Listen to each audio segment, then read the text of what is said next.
आज की वीडियो उन लोगों के लिए बहुत इंपॉर्टेंट होने वाली है जो लोग छोटा इन्वेस्टमेंट करके फ्यूचर में बड़ा फंड बनाना चाहते हैं या फिर इसी फंड को लॉन्ग टर्म में इन्वेस्ट करके अपने फ्यूचर को सिक्योर करना चाहते हैं। आज हम बात करेंगे SBI के एक पॉपुलर म्यूचुअल फंड के बारे में जिसे लोग लॉन्ग टर्म ग्रोथ के लिए काफी पसंद करते हैं और जिसे एक्सपर्ट्स बोलते हैं स्टेबल वेल्थ मशीन। और हाँ, ये कोई गेट रिच क्विक प्लान नहीं है। जानते हैं डिटेल में इस फंड के बारे में, तो चलिए शुरू करते हैं।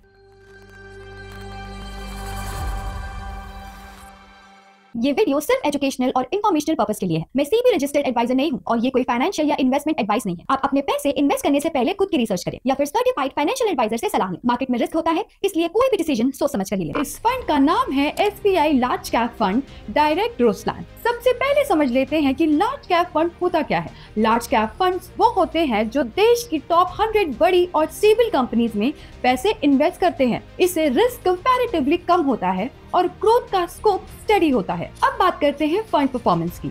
इस स्कीम की इंसेप्शन डेट 1 जनवरी 2013 है, मतलब इस स्कीम को शुरू हुए करीब 13 साल हो गए। इस फंड की सबसे खास बात ये है कि ये एक ओपन एंडेड फंड है, यानी कोई लॉक इन पीरियड नहीं है।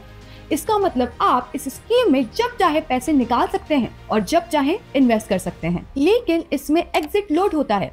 इसका मतलब अगर आपने अपना पैसा 30 डेज के अंदर निकाल लिया तो 0.25% का एग्जिट लोड लगेगा और अगर 30 या 90 डेज के बीच निकालते हो तो 0.10% का एग्जिट लोड लगेगा और अगर आप 90 दिन के बाद पैसा निकालते हो तो आपको कोई एग्जिट लोड नहीं देना पड़ता।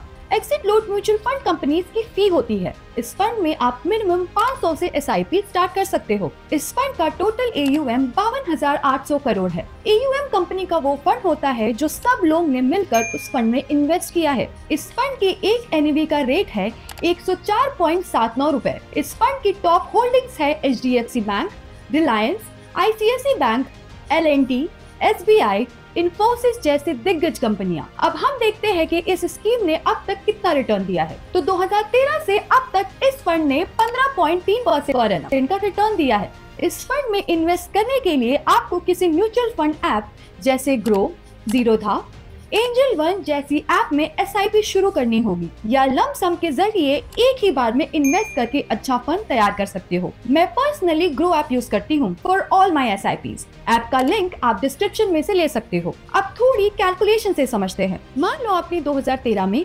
1000 की SIP शुरू की होती और हमारा एक्सपेक्टेड रिटर्न है 15% पर एनम, तो 10 साल के बाद आपको मिलते 2.5 लाख के आसपास और 20 साल बाद 13 लाख के आसपास और 25 साल के बाद आपको मिलते 27 लाख के आसपास। और अगर आप यही 1000 वाली SIP का अमाउंट बढ़ाकर 5000 कर देते तो 10 साल के बाद आपको मिलते 13 लाख के आसपास और 20 साल के बाद मिलते 66 लाख और 25 साल बाद आपको मिलते 1,37,00,000 रुपए। यही होता है कंपाउंडिंग का मैजिक। क्या आपने कभी सोचा था कि बस 5,000 रुपए मंथली इन्वेस्ट करके आप करोड़ों रुपए का फंड तैयार कर सकते हो? ये सब पॉसिबल है SIP से, लेकिन मोस्ट इम्पोर्टेंट SIP टाइम और पेशेंस दोनों मांगती है। आप अपनी रिक्वायरमेंट के अकॉर्डिंग भी कैलकुलेशन कर सकते हो। कैलकुलेटर का लिंक डिस्क्रिप्शन में दिया हुआ है। अब जानते हैं कि कैसे इन्वेस्ट करना चाहिए, SIP या लमसम।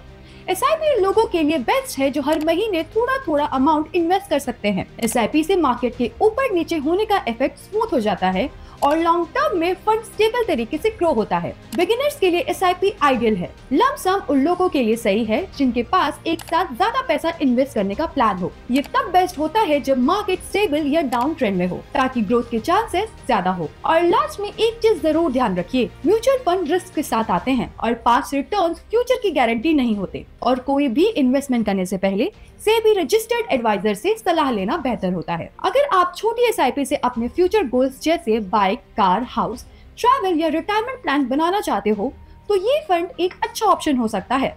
बस डिसिप्लिन और पेशेंस होनी चाहिए। अगर ये वीडियो अच्छी लगी हो तो वीडियो को लाइक करें, शेयर करें और चैनल को सब्सक्राइब करें। मिलते हैं नेक्स्ट वीडियो में, तब तक के लिए स्टे इन्वेस्टेड।